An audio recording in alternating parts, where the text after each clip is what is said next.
No meu livro, nomeadamente no capítulo 5º e capítulo 6, há aqui alguns aspectos que vocês deverão também dedicar atenção. Estou a falar do capítulo que diz respeito às instituições, organizações e movimentos sociais e também o capítulo sobre as teias do poder e das desigualdades, em que tratamos as questões da estruturação das classes numa determinada sociedade. Bem, no primeiro capítulo vocês terão que reter conceitos muito básicos, né, como de instituição, e aqui depois destacamos uma instituição específica, que é a família, as organizações sociais. Dentro das organizações sociais e da família é preciso estudar algumas particularidades, como os papéis sociais, estudar a questão dos rituais e depois olhar para os movimentos sociais. Bem, aqui o que eu vos gostaria de chamar a atenção é saberem, por exemplo, a diferença entre uma instituição social e uma organização social, um movimento social e uma organização social.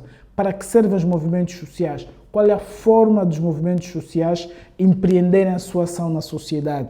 Qual é a forma das instituições sociais atuarem na sociedade? Porque as instituições, as organizações e os movimentos têm mais ou menos as mesmas funções, né? Enquadram as instituições, enquadram a atividade dos indivíduos na sociedade. A vida em sociedade, como vimos, não é caótica, ela decorre dentro de quadros de ação e as instituições, as organizações são estes quadros de ação coletiva que permitem enquadrar a ação dos indivíduos, mas têm forma muito próprias de articular.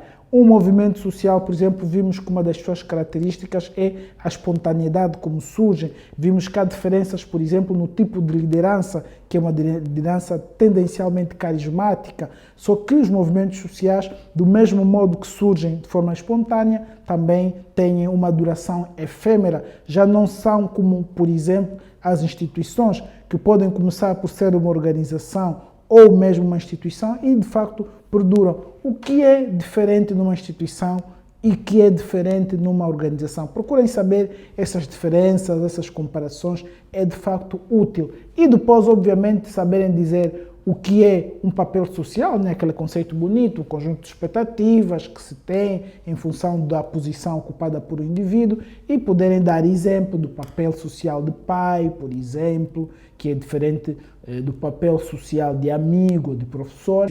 Saber o que é, mas saber relacionar e saber dar exemplo, porque você não sabe como a pergunta poderá surgir. Bem, basicamente sobre o capítulo 5 do livro Sociologia Geral é isto.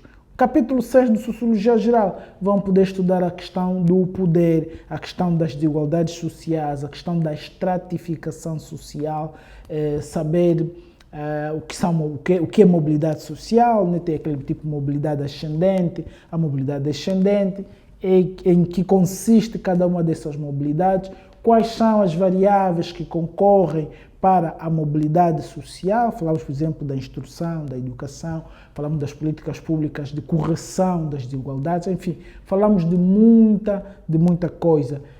Tudo isso está no capítulo 6. Então já sabem o que devem estudar. O vídeo não é para ficar muito longo, espero que vocês tenham tomado nota desses tópicos e vemo-nos então no dia da prova. Até lá, bons estudos e saudações acadêmicas.